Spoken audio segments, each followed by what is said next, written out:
Hey, what's up everybody? Rob here from Ram Studio Comics. Welcome back. So in this video, I'm actually working on an Avengers fan art piece. Not for anybody in particular, just some fan art fun for myself. Way to practice and share content on the channel. I just love drawing comics, okay?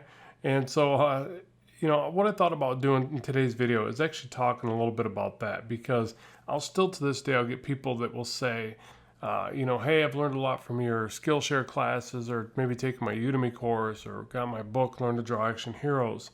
And I'm thankful for that. I always appreciate when people support and get that content. But I think the only bad thing is they think a lot of times that I'm a Marvel or DC artist, okay? And it probably looks that way because I sit around drawing these characters all the time. Like how else could I sit around and just draw superheroes? So I've never worked for those guys. And I say hopefully not yet. I don't know. Maybe I never will. I've never got the knock on the door, phone call from anybody, anything like that. Not even a cease and desist letter like, hey, quit drawing our characters, stupid. You don't work for us. Nothing. So until that happens, I'm going to continue to do it. Now, I don't really sell the art. I might sell some, fan art at shows, and I know people frown upon that. But, again, until somebody says, hey, dude, you shouldn't be doing that, I do it. I've talked to plenty of other professionals that, haven't, some of them haven't worked for big companies, some have, and they all say it's fine. But I don't want to get in that debate. That's up to you to decide, and you got to research that. Original art's usually going to be a little bit easier, for most people to accept than you trying to sell prints and things like that. But the main thing is that I wanted to clarify and let people know why I do what I do, and maybe a little bit of how, but mainly the why. Like, I think that people assume that when I teach all this stuff and that I share all this content that I've worked for these companies. I've only been printed in independent comics, okay? I've only been printed, I guess except for my How to Draw a Book by Impact Publishing. That's all over the world and actually in a couple languages. But the my comic, like Blackstone, totally independent, only book 1, still trying to get book 2 out of there. And, books 1 and 2 twice over for Aerial and Assault. So a total of 4 books for Time Press.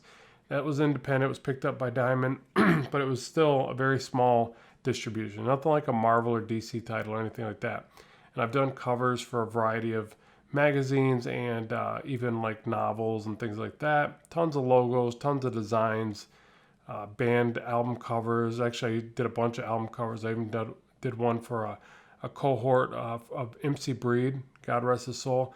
It was really cool to meet that guy. But so, I've done some pretty neat stuff, and I've done 3D animation for television. Those are some of my accolades. But as far as me teaching people how to draw comics, I haven't worked for those big companies, and I hopefully one day will prove to them that I can do the work and that I'd love to do the work, but I've just never gotten that opportunity. So again, back to the why. So the why is because I do aspire to work for those companies at some point. I'd love to. And if not, I would still draw these characters. I love these characters. I identify with them. I grew up with them. I love to revisit them in my own imaginative works of art and try to stylize them and hone my skills. And obviously, sharing that with you on the channel here has been a blast and continues to be a blast. So I will always do that. Now, would I love to, say, be in a contractual obligation to work for Marvel or DC or something like that? Yeah, it'd be awesome. But until that day happens, maybe it never happens, I'm going to draw comics because I love drawing comics. It's the one thing that I don't tire of. Like, for instance, I thought early on in my life that I should have been just drawing for a living, so I took a job as a designer where I did everything from I drew designs for vehicle wraps and also logos and portraits and caricatures for parties. I did all this stuff to make a living. Looking back, I wish I didn't do any of that, but whatever. I did what I did, and it got me by. Made me a good living for a while. The thing is that I was compromising, okay? So I got tired of it all the time. There was times I didn't want to go to a caricature party, even though those were actually pretty fun, but there's times you just don't feel like drawing a bunch of strangers or whatever. Sorry to anybody that got a caricature from me that's listening to this video. I doubt that's happening, but you never know.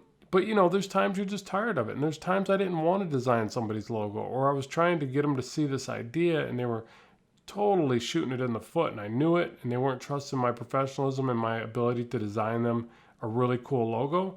And I just wanted to flat out say, you know what, take it somewhere else. But it was a job. I had to respect the client. I had to do what I had to do. But what I'm saying is, comics are the one thing that I don't tire of. I can draw this stuff all day long, and guess what? Even if I'm tired physically, my mind is racing with ideas. I want to keep drawing. That's how I know that I should be doing it. Now, whether or not I ever get the opportunity to prove that to a big company, that's secondary. The fact is that I'm going to do it because it's my passion. It's what drives me. It's what I have an unsatiable energy to do and to achieve. So regardless if I actually make it by somebody else's standard of success, doesn't stop me from wanting to do it. In fact, it kind of makes me want to prove everybody that I can do it, but it's not even about that. It's about me just doing what feels right and what feels natural. I did things for long enough that weren't right, that weren't in tune with who I am and what my creative nature is about. So I'm glad I corrected that, and I'm where I'm at now.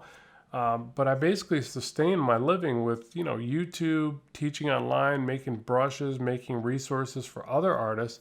And I guess if I don't ever get to draw for these big companies, I'm going to take solace in the idea that I'm going to help a lot of other artists like yourselves get better so that you can, kind of get there quicker or not make the same mistakes I did. So I would say not to compromise. Now, you got to be careful of that, because if you really need to make a living for your family, there's nothing wrong with just doing what you got to do. Okay, you got to balance this out. It shouldn't be a selfish pursuit where, well, I love comics, so I'm just going to draw comics even if everyone else around me has to suffer. That's not really fair, and that's not what I'm telling you to do.